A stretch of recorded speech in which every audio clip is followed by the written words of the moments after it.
હવે આગળ વાત કરીએ અંબાજીની. અંબાજીમાં 20થી 26 સપ્ટેમ્બર સુધી ભાદરવી મહાકુંભ યોજાશે. અરવલ્લીની ગિરિમાળાઓમાં મા અંબેના ભક્તિભર્યા સૂરો ગુંજશે. કલેક્ટર મિહિર પટેલના અધ્યક્ષ સ્થાને મળેલી બેઠકમાં આયોજન અંગેની ચર્ચાઓ થઈ હતી. માઈ ભક્તો અને પગપાળા સંઘો માટે સુવ્યવસ્થિત આયોજન કરાશે. ખાસ કરી ક્રાઉડ મેનેજમેન્ટ, સ્વચ્છતા અને સલામતી ઉપર ભાર મૂકવામાં આવ્યો છે. યાત્રિકો માટે આરોગ્ય અને પીવાના પાણીની ઉત્તમ વ્યવસ્થાઓ પણ કરાશે. મહામેળાના સફળ સંચાલન માટે 28 વિવિધ સમિતિઓ પણ રચવામાં આવી છે. યાત્રાળુઓને અગવડ ન પડે તે માટે તંત્ર દ્વારા તકેદારી રખાશે.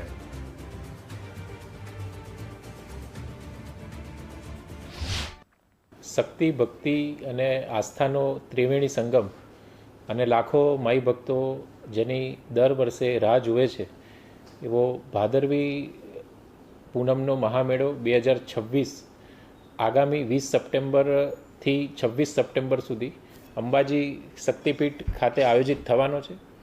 ત્યારે આ ભાદરવી પૂનમ મહામેળામાં પધારનાર તમામ પગપાળા સંઘો માઈ ભક્તોની વ્યવસ્થા માટે જિલ્લા વહીવટી તંત્ર દ્વારા આજે પ્રથમ મિટિંગ રાખવામાં આવી હતી.